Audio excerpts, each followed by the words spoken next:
16 homes in 10 years. That's what chaos looks like when you're a kid. My parents divorced when I was 8. My mom, she moved all the way across the country. My dad, he slipped into depression and alcohol. Now, I learned early that nothing was permanent.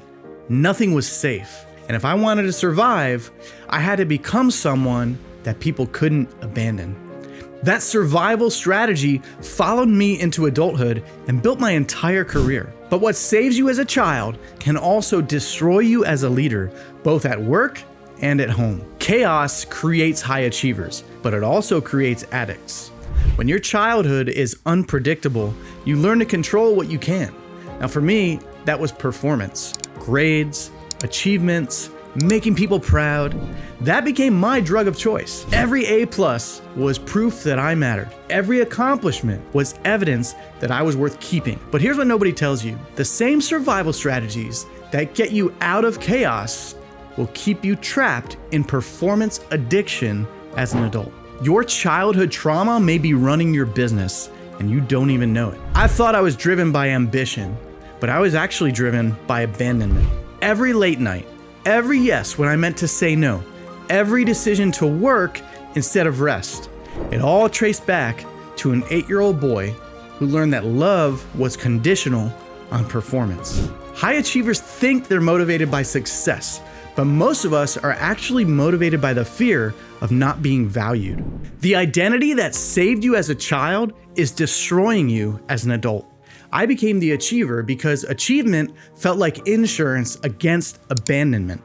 Now, if I could just be impressive enough, valuable enough, indispensable enough, good enough at soccer, maybe people would stay. That identity, it got me straight A's, it got me into college early, it got me into CNN, but it also made me incapable of rest, allergic to vulnerability, and addicted to external validation.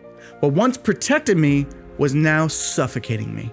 So there's actually a whole framework around this kind of radical identity reconstruction at wrecktheroom.com if you're curious.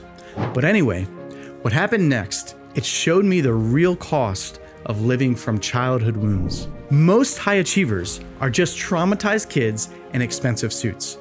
We've learned to dress up our survival strategies as work ethic and ambition. But underneath, we're still the scared child trying to prove they're worth keeping. We work 80-hour weeks, not because we love the work, but because we're terrified of being seen as indispensable. We say yes to everything, not because we're generous, but because we're afraid of disappointing people. We've built empires on the foundation of childhood fear. Success doesn't heal abandonment, it amplifies it.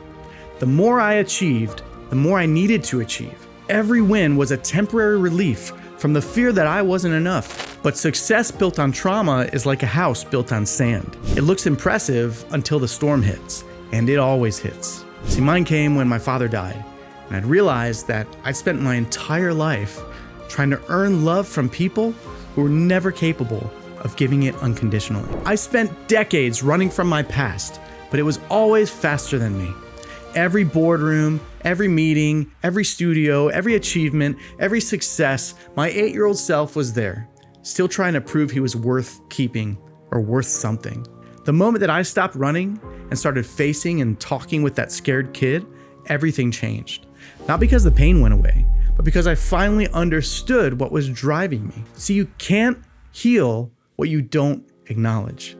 You can't change what you won't name. Your wounds can become your wisdom, but only if you're brave enough to face them. Those 16 homes that I lived in as a kid taught me resilience, adaptability, and empathy. The chaos taught me to read people, to survive uncertainty, to find stability within myself. And now I help other high achievers who are running from the same fear, driven by the same wounds, trapped in that same performance addiction.